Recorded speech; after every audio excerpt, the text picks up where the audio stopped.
Story recapped here. Today, I'm going to show a drama and sci-fi film called Arrival. Spoilers ahead. Watch out and take care.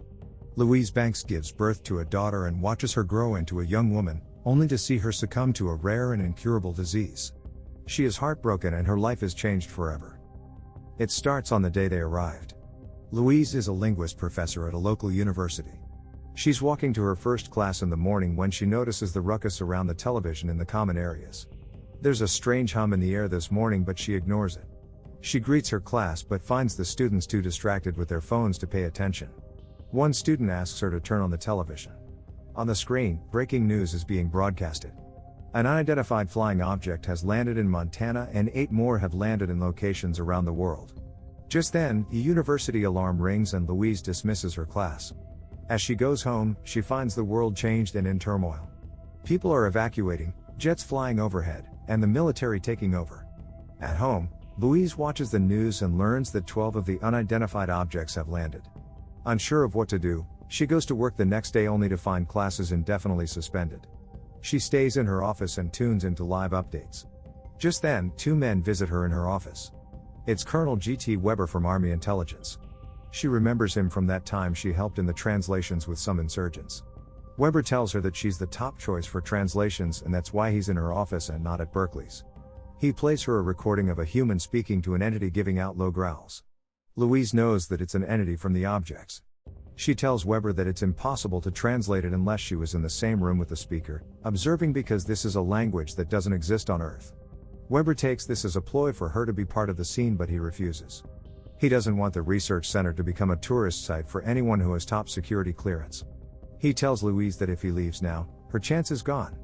He walks away, but Louise calls out to him. She asks if they're going to ask Danvers next, another linguist, and tells him that before they commit to him, ask him the Sanskrit word for war and its translation. Later that night, Louise falls asleep in front of the news when she wakes up to a helicopter landing in her backyard.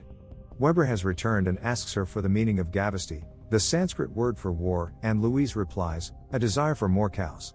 Weber knows that Louise is more capable to take on the job and orders her to be ready in 10 minutes.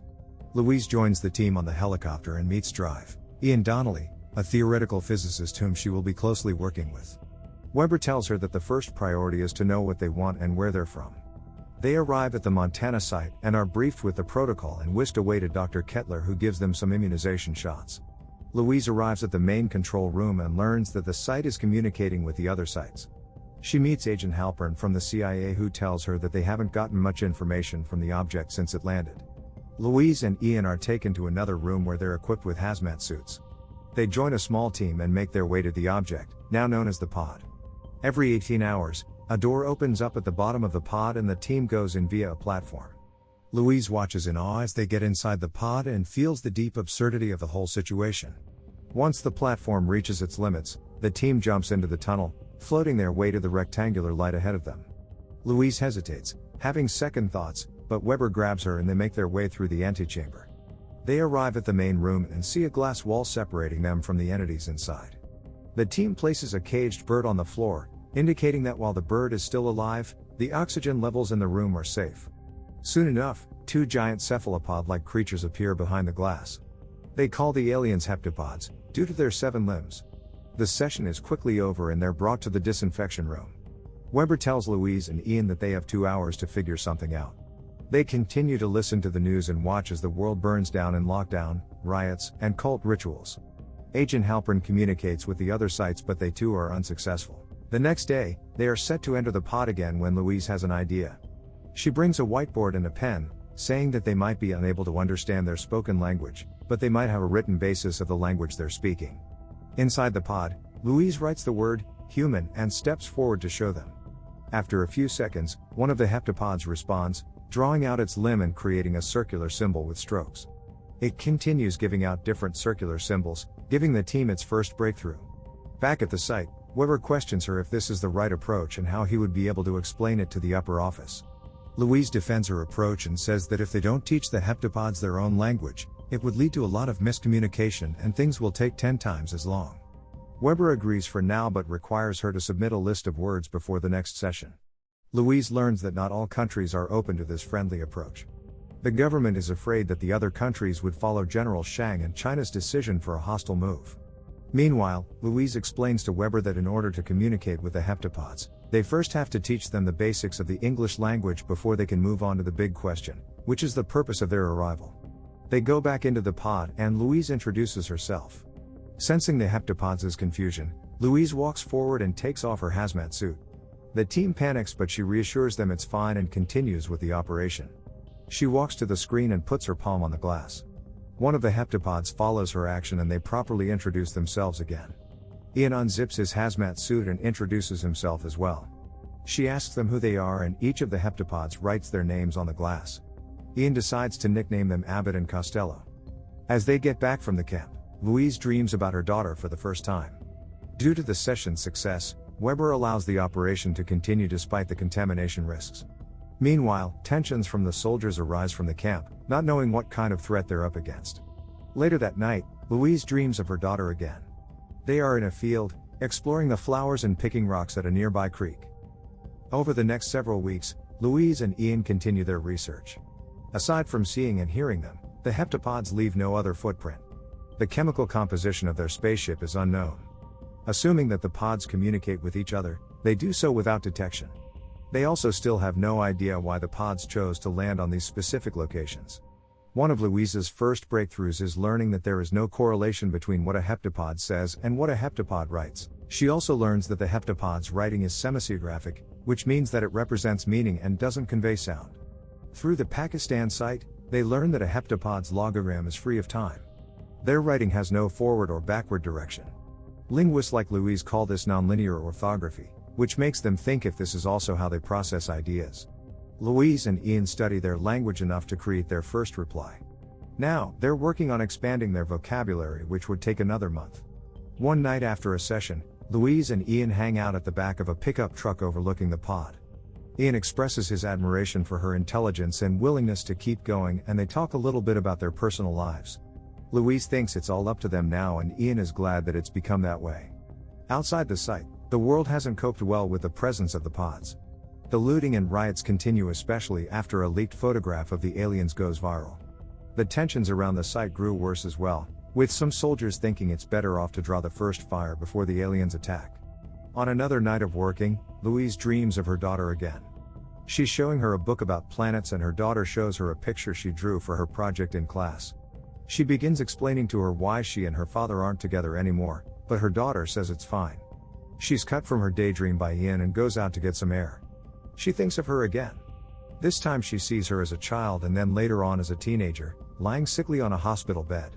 Later on, Louise finds herself in her room with Ian, who's discussing with her the Sapir-Whorf hypothesis, wherein if you immerse yourself in another language, you can actually rewire your brain. He asks if she's dreaming in her language, and when she looks up, a heptapod is in her room. Louise wakes up in her bed, feeling relieved that it was all a dream. She meets up with Weber, who leads her to the control room to do a Mandarin translation. It turns out that their satellite picked up on a phone conversation with the Chinese military chief, General Shang. Louise translates the first sentence, saying that each of the 12 is offering advanced technology and that their science team is attempting to decode the sets. She tells Weber that she doesn't understand the following phrases: suits, honor, and flowers. He tells her that an hour ago, China mobilized forces and now Russia is following their lead. Louise realizes that the phrases belong to sets in mahjong tiles and learns that they're using a game to converse with their heptapods. She raises her concerns about how problematic this is, with every conversation becoming like a game and every idea expressed through opposition, victory, and defeat. Weber then gives her the ultimatum and orders her to ask the big question, whether they're ready or not. Louise, Ian, and the team enter the pod again. Louise begins to form her logograms, asking the heptapods their purpose. Costello responds with a message saying, "Offer weapon." Back at the site, an argument ensues between Louise, Weber, and Agent Halpern. Louise insists that the heptapods may not know the difference between a weapon and a tool, and with a complex human language, sometimes one can be both. Ian adds that they don't know if the heptapods are offering a weapon or asking them to offer one, as the beginning of a trade. The only way to know the difference between the two is to go back in. A call interrupts their meeting and Agent Halpern offers his theory that this is the way for the aliens to divide them and make them fight amongst each other. The council disbands and Louise and Ian feel defeated. Back at the control room, chaos is unraveling. China and Russia have received the same message, misinterpreting it as a threat, and have cut their communication with the other pod sites, going off the grid and offline. Louise insists that this will only worsen the situation and they need to communicate with each other. She runs off with Ian to re-enter the pod. Afraid of the impending threat, several soldiers at the pod have formed a mutiny, carrying several boxes of explosives and placing them in the room, set to detonate in 10 minutes. Louise and Ian arrive and one of the soldiers tries to stop them, but they eventually let them go, despite knowing that the bomb will kill them. Louise and Ian enter the room to talk to Abbott and Costello, completely unaware of the bomb sitting several feet away from them. Louise asks them if they are offering the humans something. The heptapods reply with words like technology, visitors, and friends. She then asks them to give the technology now. Suddenly, Abbott starts tapping on the glass. Unbeknownst to them, Weber has sent security to arrest the rogue soldiers. Back in the room, Abbott keeps tapping on the glass. Louise walks forward and thinks Abbott wants her to write on the screen. She places both palms on the glass and begins writing together with Abbott. While in the middle of it, she dreams of her daughter again, setting her off to sleep and holding her hand. After they finish writing, Costello jets off, leaving hundreds of symbols on the screen all at once. They look back outside, hearing gunshots. As the time ticks down to 0, Abbott forces them outside of the room just as the bombs explode and the room closes. Louise and Ian are thrown into the antechamber, unconscious but alive. Louise wakes up and finds herself in Dr. Kettler's office with a concussion. They have survived the blast and Kettler informs them of the rogue soldiers. She looks for Ian and finds him in the main room with Weber and the rest of the team. She tells them that they have to go back and explain to the heptapods what happened. He says that it's impossible because his orders have now changed. They need to evacuate and prepare for retaliation. Just then, a rumbling interrupts their conversation. The team runs outside and sees the pod lifting itself several miles higher from the ground. Later that night, China officially declares war against the aliens, urging several other countries to do the same. Louise and Ian continue to decode the heptapod's last message. As they discuss, Louise's daughter enters her mind again. She's a young teenager now and she's asking Louise about a certain term that means two parties make a deal and both get something out of it. Back at the site, Louise wakes up from her dream and learns that Ian has made a breakthrough. He says that the symbol for time is everywhere. He then calculates the amount of negative space in the message and concludes that it means 1 of 12. Louise presents this discovery to the council, saying that the message that the heptapods gave them is 1 of 12 and that they need to communicate with the other sites to piece the 12 messages together. Agent Halpern interrupts her and tells her that it's no use because they're blacked out and everyone is preparing for conflict. He then plays a recording taken from Russia. The aliens gave their final message, "There is no time." Many become one. The recording is then cut off by gunshots. Louise insists on her theory but Halpern remains hostile, asking how they are going to convince the other sites to share their data. Ian pipes in, saying they offer their data in return, making it a non-zero-sum game. Louise picks this up and remembers this from the conversation with her daughter. As Louise listens to the men argue in the room, she zones out and leaves. There's not enough time anymore and she must take the matters into her own hands. She walks to the pod and surprisingly, the pod sends a vessel down. She enters the vessel and is engulfed in a fog-like state. She struggles for a minute to breathe before her lungs stabilize. As the vessel opens, she finds herself in the room behind the glass wall filled with a similar fog. Costello approaches her and Louise learns that Abbott has died from the explosion. She breaks down and apologizes on behalf of humanity. She then asks the heptapod to send a message to the other sites. Costello says that Louise already has the weapon and that she should use it. She doesn't understand and asks their purpose. Costello says their purpose is to help humanity because, in 3,000 years, they will need humanity's help. She asks them how they can know the future. Just then, her daughter enters her mind again. They're at the same field, playing at the same creek. Louise looks confused and finally asks Costello who the child is. It turns out that Louise's dreams of her daughter weren't dreams, but premonitions of the future. With that last message, Costello disappears into the fog. Louise is ejected as the pod turns sideways. A convoy approaches her and Ian wraps a blanket around her. Just as she's being put in the car, she has another premonition. She's standing at the lake with her daughter. She asks Louise why her father doesn't look at her the same way anymore. Louise feels conflicted but tells her it's because she told her father something that he wasn't prepared for, something about a rare and incurable disease. In the present, Louise just realizes why her future husband left her. Meanwhile, all the pods around the world have also turned sideways and the entire planet is preparing for global war. As Louise wanders through the site, she has another premonition. Her future daughter asks her why her name is Hannah. Louise tells her that her name is special because it's a palindrome, which means if it's spelled backward, it will still say Hannah. In her vision, she also sees herself publishing a book about the heptapods' universal language and teaching the language to other humans. She finally realizes the heptapods' true purpose. Their weapon is their language, and they shared all of their language with humanity. Their language opens up time, and once you learn it, you begin to perceive time the way they do, in a nonlinear state, so that you can see what's to come. She shares her discovery with Ian and Weber, but Weber tells her that the mission's over. Outside, Louise has another premonition. This time she's attending a gala at the United Nations.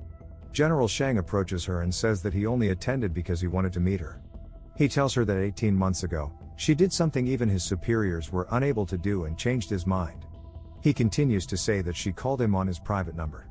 Louise is confused and says that she doesn't know his private number, but the general whips out his phone and shows the number to her. General Shang tells her that now she knows. He feels that it was important that he shows her that number despite not knowing the reason why.